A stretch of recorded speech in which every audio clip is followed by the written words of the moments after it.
Welcome to the 6 Miles to Supper podcast. I'm your host, Kayla Cox, and I've lost over 80 pounds with intermittent fasting 6 days a week, eating whatever I wanted at my meals, taking a cheat day every Sunday, and walking 6 miles a day.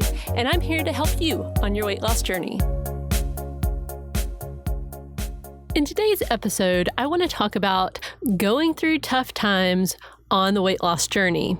And, the thing is, life is sometimes tragic. It doesn't always go well. I mean, obviously right now it's a weird time for everybody with this COVID-19 thing, but that's not the only time that things are going to be bad, in your life. You're going to probably have to deal with death, like of close family members or friends. You're going to have to deal with sometimes with job insecurity or job layoffs, or, maybe you have a business and things won't go well. Life is pain, as Wesley said in The Princess Bride. And, I don't think it's that tragic all the time, but, life is painful sometimes. And the thing is, when you're trying to lose weight and you're going through a rough time, that can make it really tricky.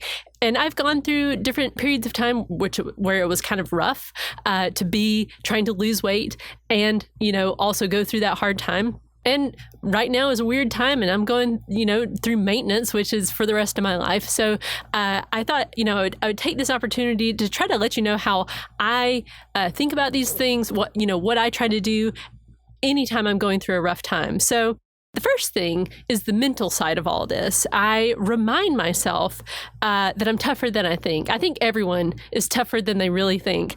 The books that really helped me with this idea to really grasp just how tough we human beings are Unbroken by Laura Hildebrand, which is a true story about a guy who was a prisoner of war in World War II, and just his amazing story.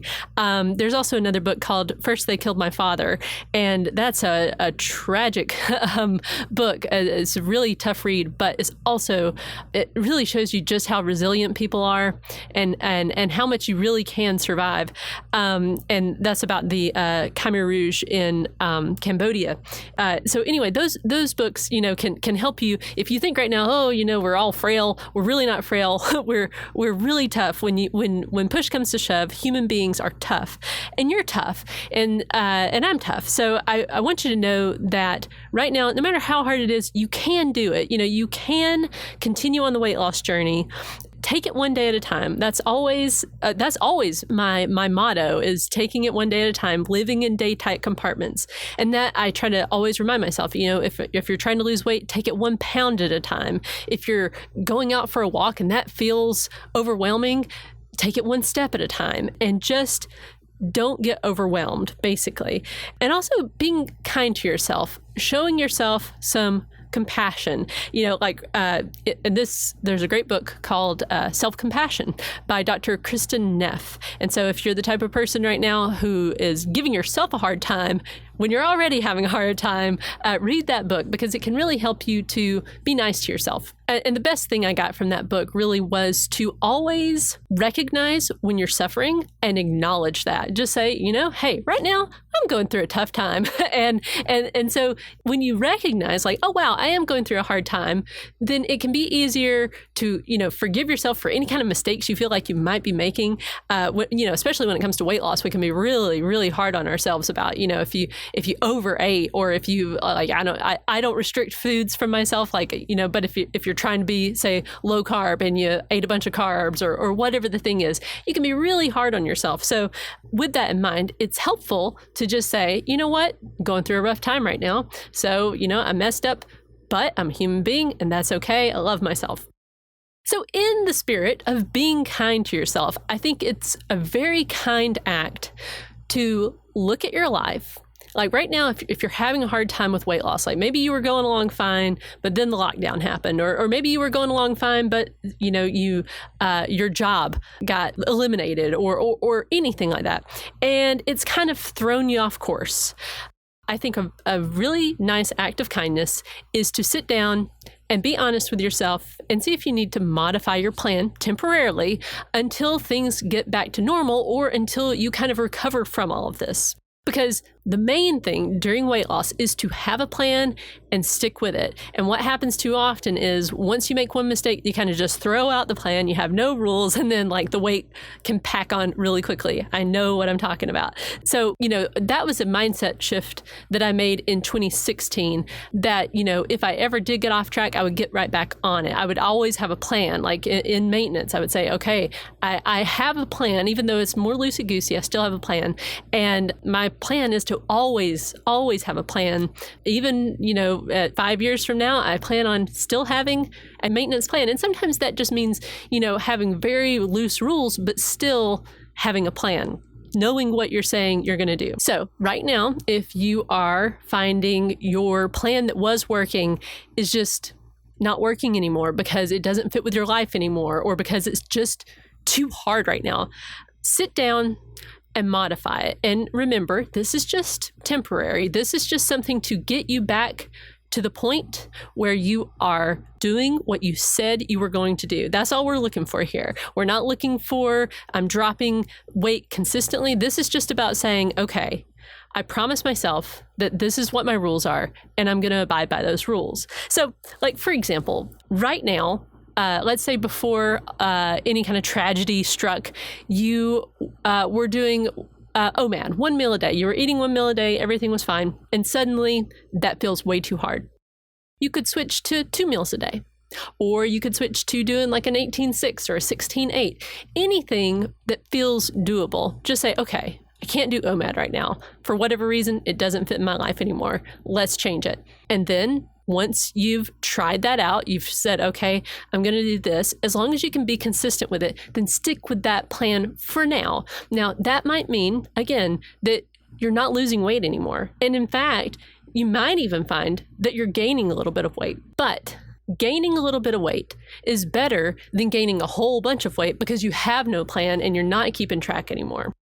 And I would say with all of this, continue to track your weight. Even though that's going to be difficult, you probably won't want to do it. But holding yourself accountable and knowing where you're at, I think will give you a whole lot more peace than just kind of putting your head in the sand, not knowing where your weight is, and, going back to having no plan. That will keep you from getting too far off track.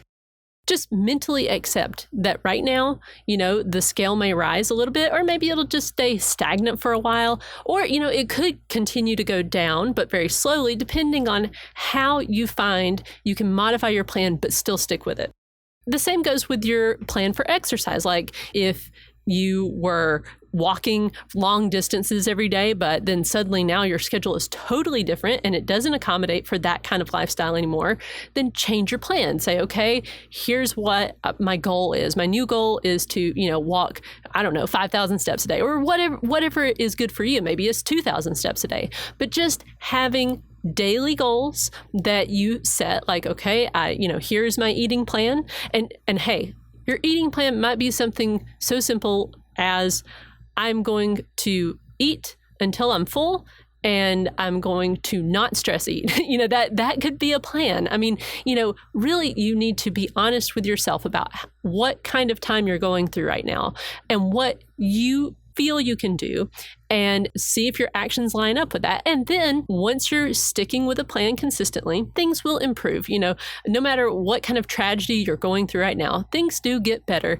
as time goes on. And so then as times get better and you're being consistent, you can baby step your way back to whatever you were doing before that was working. That might be a week. It might take a month. It might take several months. But it's much better to continue making progress, to continue keeping promises to yourself, than it is to just throw everything out the window and say, well, I'll just quit permanently and, quit everything temporarily until life gets back to quote unquote normal. Instead of doing that, continue to hold yourself accountable, continue to have goals, and continue to keep the promises that you've made to yourself. And I think what you'll find is actually there's a lot of things that you can do, with your weight loss journey that will give you a sense of control during times when it feels like you have very little control over other parts of your life. Remember, modify your plan if you need to, Stick with your plan. Do everything you do with intention. Just modify it for your life. And remember that as you go along and you feel ready to, increase the difficulty a little bit, then increase the difficulty until you get back to a plan that is both still easy enough so you can stick with it and is providing you with the results that you're looking for on your weight loss journey. So thank you for joining me in this episode, and I'll see you in the next one. This episode is brought to you by my latest book, Overcoming Weight Loss Obstacles: How to Keep Going When Things Get Difficult. Frustrating obstacles appear in every weight loss journey. Plateaus, overeating, slow weight loss, emotional eating, and weight gain are a few of the common roadblocks that we all face on the weight loss journey. The good news is, all these obstacles can be overcome. Each chapter in this book will mentally prepare you for the challenges you are likely to face and will give you tips on how to overcome each one. The link is in the show notes.